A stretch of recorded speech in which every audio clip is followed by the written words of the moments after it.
உலகத்துல என்னென்னமோ நடந்துட்டு இருக்குங்க. பக்கத்து நாட்டுல பயங்கரமான தேர்தல்ல திடீர் ட்விஸ்ட் எல்லாம் நடந்திருக்கு. இந்தியாவுக்குள்ள அவ்வளவு பிரச்சனை ஓடிட்டு இருக்கு. ஆனா இங்க ஒரு குரூப்புக்கு உள்வீட்டு சண்டைக்குள்ளேயே குடுமையை பிடிச்சிட்டு உருள்றானுங்க. அது யார் அப்படின்னா பிசிறு காளியம்மாளும் அவங்க அண்ணன் திரள்நிதி சீமானும். இந்த குரூப் என்ன புதுசாவா அடிச்சுக்கிறது அப்படின்னு நீங்க யோசிக்க கூடும். காலங்காலமா நாங்க தமிழுக்காக பொழந்து கட்டணும்னு சொல்லக்கூடிய இந்த கூட்டம் கொஞ்ச நாளாவே ஆடியோவில் நாரி கிடக்குங்க. எக்கச்சக்கமா நாம் தமிழருடைய ஆடியோ ரிலீஸ் ஆகி அந்த கட்சியோடைய மானம் கப்பல்ல ஏறி இருக்கு. இருந்தா தனக்கா ஏத்துறதுன்னு கேக்குறீங்களா? இருக்கிறதா நம்பி ஏத்துருவோம். எனக்கு தெரிஞ்சுங்க, ஒரு கட்சி இவ்வளவு கேட்டுக்கிட்டுத்தனமா நம்பிக்கையற்ற குரூப்போட ஒரு கும்பலா சேர்ந்துக்கிட்டு நாங்க தான் மாற்றுன்னு சொல்றது எனக்கு விவரம் தெரிஞ்சு இதான் நான் முதல் முறையா பாக்குறேன். ஒருத்தர் மேல ஒருத்தர் நம்பிக்கை வைக்க முடியாதுங்க. இந்த கட்சிக்குள்ள யாருக்கிட்ட பேசினாலும் ரெக்கார்ட் பண்ணிடுறானுங்க. யாரு கூட பேசுறான்னு வேவு பார்க்கறானுங்க. ரெக்கார்ட் பண்ணி வச்சதை சரியான நேரத்துல ரிலீஸும் பண்றானுங்க. எனக்கு தெரிஞ்ச அப்படிலாம் அவ்வளவு சீக்கிரமா ஒரு கட்சிக்காரன் உள்கட்சி விவகாரத்தை வெளியே போட்டு அசிங்கப்படுத்த மாட்டான். அப்ப இந்த கும்பலுக்கு இந்த கட்சி குறித்த அக்கறையும் இல்லை, சித்தாந்த தெளிவும் இல்லை, அரசியல் புரிதலும் இல்லை, ஒரு இலக்கை நோக்கி பயணிக்கவும் இல்லை என்பதை இந்த விஷயத்துல நம்ம புரிஞ்சுக்கலாம். இன்னைக்கு என்ன நடந்திருக்குன்னா, நம்ம பிசிறு காளியம்மால வச்சு பொறிச்சிருக்காரு நம்ம அண்ணன். அந்த ஆடியோ ரிலீஸ் ஆகி மிகப்பெரிய அளவுல சமூக வலைத்தளங்கள்ல வைரல் ஆயிருக்குங்க. அதுல ஒரு வார்த்தை திரும்பி பேசல காளியம்மா. அண்ணன் பேசுறதுக்கெல்லாம் உம்முன்னு உட்கார்ந்து இருக்கிறாங்க. அண்ணன் வச்சு பிரிச்சிருக்கிறாரு. அதுலயும் அண்ணன் கேட்ட கேள்வியில திடுக்கிடுற பல தகவல் இருக்கு. பல திடுக்கிடுற கேள்விகளை கேட்டிருக்கிறாங்க. இந்த காளியம்மாள் நமக்கு தெரியுங்க 1000 ரூபாய்க்கு பிறந்தவங்களா அப்படின்னு தமிழ்நாட்டு பெண்களை கேட்டவங்க. குஷ்பு கேட்டாங்க 1000 ரூபாய் பிச்சை எடுக்கிற கூட்டமேனு. இவங்க யாரு? நிர்மலா சீதாராமன் நிதியமைச்சர் கேட்டாங்க பிச்சை காசு 1000 ரூபாய்னாங்க. அதே பாணியில காளியம்மாள் கேட்டாங்க 1000 ரூபாய்க்கு பிறந்தவங்களா அப்படின்னு. 50 ஆண்டு கால திராவிட அரசு 1000 ரூபாய கொடுக்குதே, கேவலமா இல்ல அப்படின்னு உருட்டி எக்கச்சக்கமா உருட்டு. நாம என்ன சொல்றோம்னா, ரொம்ப தெளிவா திராவிட ஆட்சி போயிட்டு இருக்கு. கல்வி இலவசம், மருத்துவம் இலவசம். இலவச கல்வியில உன் பிள்ளைய சேர்க்காதுன்னு சேர்க்கறதும் ஓ இஷ்டம். ஆனா இங்க கல்வி இலவசம், மருத்துவம் இலவசம். அது இல்லாம இங்க பல்வேறு நலத்திட்டங்கள் இங்க ரொம்ப எளிமையா கிடைக்குது. அதுல பாத்தீங்கன்னா ரேஷன் கடையில ரொம்ப குறைந்த விலைக்கு உணவுப் பொருட்களை தாராளமா வாங்கலாம். தேங்காய் எண்ணெய் வரைக்கும் கிடைக்குது இப்போ. அதுலயும் சாமானிய 2.5%, அதுவும் வறுமை கோட்டு கீழே இருக்கிற மக்களுக்கு எல்லா நலத்திட்டங்களையும் ஒருங்கிணைத்து காசு கொடுக்குறாங்க. அவங்கள வளர்ச்சி திட்டத்தை கொடுக்குறாங்க. வீட்டில இருந்து அவங்களுக்கு தேவையான ரேஷன் பொருள்ல இருந்து அவங்கள இந்த வறுமை கோட்டு கீழே இருந்து தூக்கி விடுறதுக்கான செயல் திட்டங்களோடு இன்றைக்கு அரசு இறங்கியிருக்கு. இப்படி எல்லாவற்றையும் எளிமையாக அவங்க பெரும் வகையில இலவசமாக ஒரு அரசு மக்களுக்கு கொடுக்குது. பஸ் பயணத்துல பெண்களுக்கு இலவசமான பயணம். அதே மாதிரி பெண்களுக்கு 1000 ரூபாய், மாணவர்களுக்கு 1000 ரூபாய், காலை உணவு திட்டம், மத்தியானத்துக்கு சத்துணவு. இப்படி எல்லாமே பர்ஃபெக்டா கரெக்டா எல்லா வேலையும் பாக்குறாங்க. சரி, போட்டித் தேர்வுக்கு பங்கெடுக்க முடியலையா? அரசு பள்ளிக்கூடத்துல படிக்கிற பிள்ளைங்க வாய்ப்பற்றவர்களா இருக்கிறாங்களா? அதுக்கு நான் முதல்வன் திட்டம். அதன் மூலமா பிராக்டிஸ் கொடுத்து அந்த குழந்தைங்களை மேல கொண்டு வந்து இப்ப பலரும் கலெக்டர் ஆயிருக்கிறாங்க, MBBS ஆயிருக்கிறாங்க, பல முக்கியமான துறைக்கு தேர்வு செய்து போயிருக்காங்க அரசு பள்ளி மாணவர்கள். இதை ஏன் சொல்றேன்னா, இந்த பிசிறு காளியம்மா போற போக்குல எப்ப பார்த்தாலும் ஒரு விஷயத்த சொல்றாங்க. கல்வி இலவசமாக கொடுங்கள், மருத்துவ வசதி இலவசமாக கொடுங்கள். கல்வி இலவசமா தான் கொடுத்திருக்கோம், அதோட சப்ளிமெண்டா காலை உணவும் மதிய உணவும் கொடுத்திருக்கோம். இதே சீமான் என்ன சொன்னாரு? எங்க ஏற்கனவே வீட்டுல தின்ட்டு வந்துடுற, இங்கேயும் சோத்த போட்டீங்கன்னா சோத்து முட்டையா அப்படின்னு கேட்டவர் சீமானு. சோத்த போட்டு பிள்ளைகளை சோத்து பிண்டமாக்குறோம்னாரு. ஆனா சரிவிகித உணவின் மூலமாக இந்த குழந்தைகளுடைய அறிவு வளர்ச்சிக்கு எதிர்காலத்திற்கு பாதுகாப்பாக ஒரு அரசு இருக்கு. இது கேலியா இருக்கு இந்த கும்பலுக்கு. ஏன்னா இவங்களுக்கு தான் அரசியலும் தெரியாத, அறிவும் இல்ல. இதத்தான் இந்த பொண்ணு பேசுறாங்க. கல்வி இலவசமா கொடுத்தீங்களா, அப்புறம் மருத்துவத்தை இலவசமா கொடுத்தீங்களா? மருத்துவம்லாம் இலவசமா? மல்டி ஸ்பெஷாலிட்டி ஹாஸ்பிட்டல் இருக்கு அரசு கையில.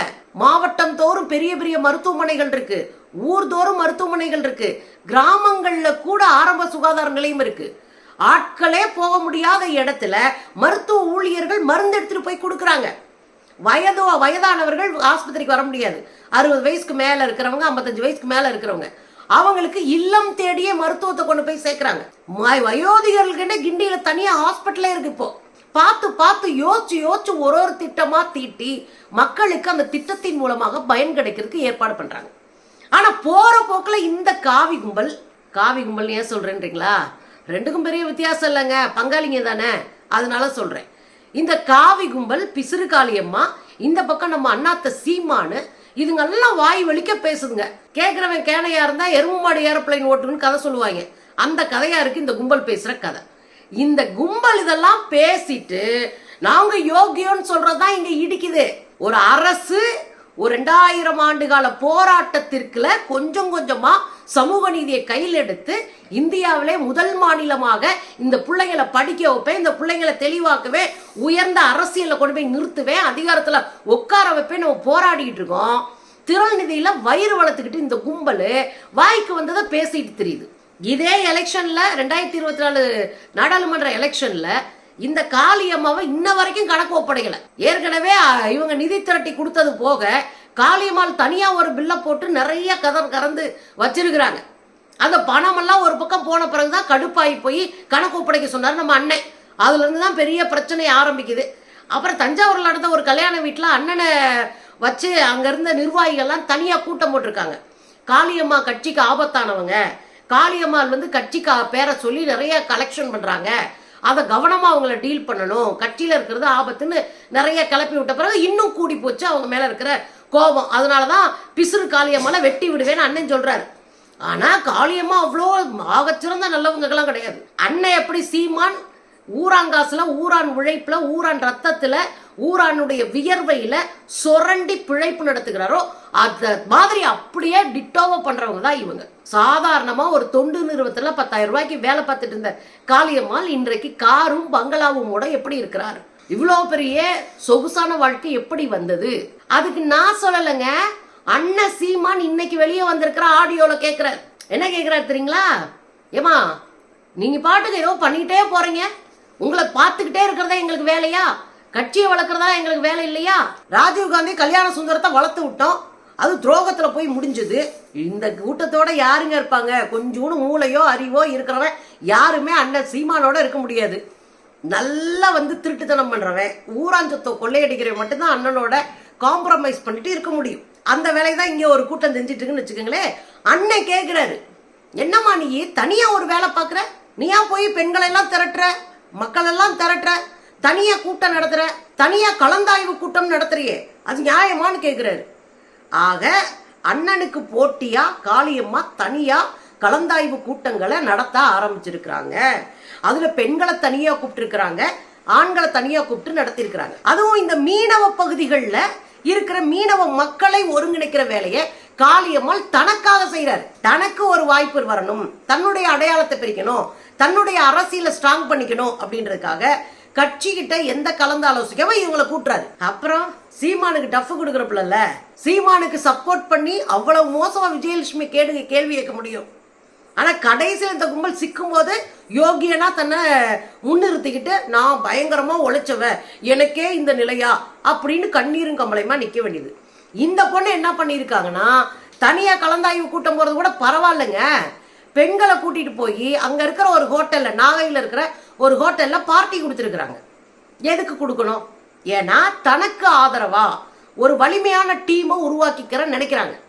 எப்ப வேணாலும் தன்னை வெளியேற்றி விடலாம், எப்ப வேணாலும் தனக்கு எதிராக அந்த கட்சி திரும்பலாம் அப்படின்னு பெண்களை திரட்டி தனக்கு வலிமையா ஒரு டீமை உருவாக்கிக்கணும்ன்றக்காக பார்ட்டி வைக்கிறாங்க காளியம்மா. பார்ட்டி வச்சது மட்டும் இல்ல, அந்த பார்ட்டிக்கு போன பெண்களுக்கு செல்போன் கொடுத்திருக்கிறாங்க. 2000-3000 ரூபாயை ரொக்கமா கொடுத்திருக்காங்க. இத நான் சொல்லல, அண்ணன் சொல்றாரு, கேளுங்களே. தெளிவுபடுத்திருங்க தங்கச்சி, நீ என்ன வேலை செய்யறான்னு எங்களுக்கு தெரியுது. நீ உனக்கு ஆள் சேர்த்துக்கிட்டு உனக்கு ஒரு கூட்டத்தை மீனவ கிராமங்கள்ல போய் இது அதுன்னு இந்த வேலையெல்லாம் செய்யாத.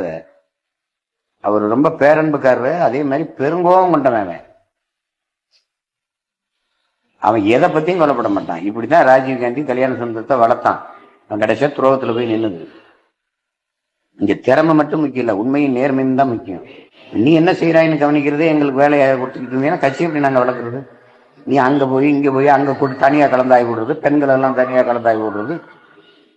நாகப்பட்டினத்துல ஒரு விடுதியில நீ எல்லா பெண்களையும் கூப்பிட்டு பார்ட்டி கொடுத்துருக்க, செல்போன் கொடுத்துருக்க, ஆளுக்கு 2000-3000 காசு கொடுத்துருக்க. இதெல்லாம் என்னது? தலைமைக்கும் கட்சிக்கும் விசுவாசமா இருக்கு. கேட்டீங்கல்ல, இவங்க பங்காளி சண்டை போடலங்க, பங்கு பிரிக்கிற சண்டை போட்டிருக்கானுங்க. திரள் நிதியை வாங்கி இந்த பிள்ளையா தின்னுட்டு போயிரும் போல இருக்கு. அப்ப ஏன் பங்கு எங்க அப்படின்னு தான் அண்ணன் கொதிச்சிருக்கிறாரு. திரள் நிதியை பிரிக்கிற சண்டையில தான் அண்ணனும் தங்கச்சியும் அடிச்சுக்கிட்டு மாட்டிருக்கிறாங்க. அது நான் என்ன கேட்கிறேன், 1000 ரூபாய் மக்களுக்கு கொடுக்கறத அந்த கேள்வி கேட்டு இதெல்லாம் கேவலமா இல்ல 1000 ரூபாய்க்கு பிறந்தவங்களா அப்படின்னு கேட்க தெரிஞ்ச தங்கச்சி காளியம்மாளுக்கு 2000 ரூபாய் 3000 ரூபாய் எதுக்கு கொடுத்த? செல்போன் ஏன் வாங்கி கொடுத்த?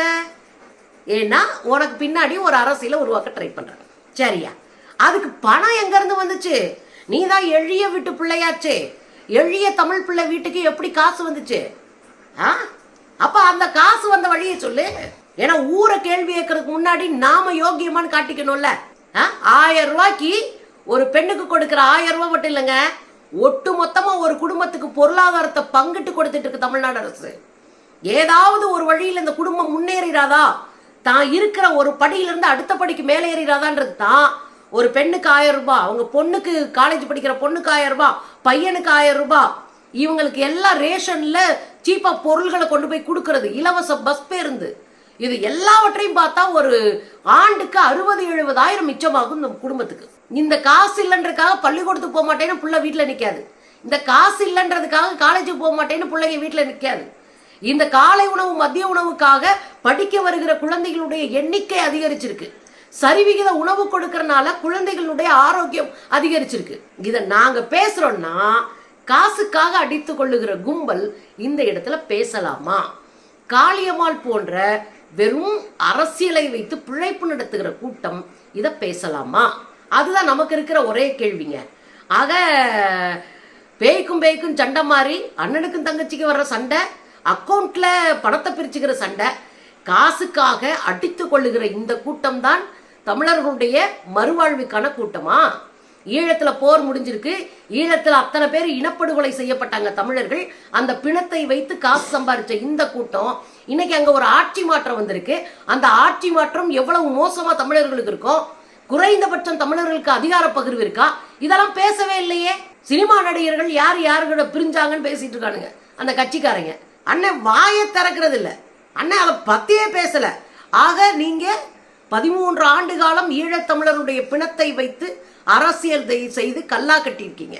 இன்னைக்கு அரசியல் மாற்றம்னா அது உங்களுக்கு என்ன செய்யும், ஈழத்தமிழர்களுக்கு என்ன செய்யும் பேச தயங்குறீங்கன்னா இதுதான் உங்களுடைய கேடுகட்ட அரசியல். மக்கள் பார்த்துட்டே இருக்கிறாங்க, உங்கள் அரசியல் வேஷம் வெளுத்துக்கிட்டே இருக்கு. கடைசியில நிராயுத பாணியாக அரசியலிலே அனாதைகளாக நீங்கள் நிறுத்தப்படுவீர்கள்.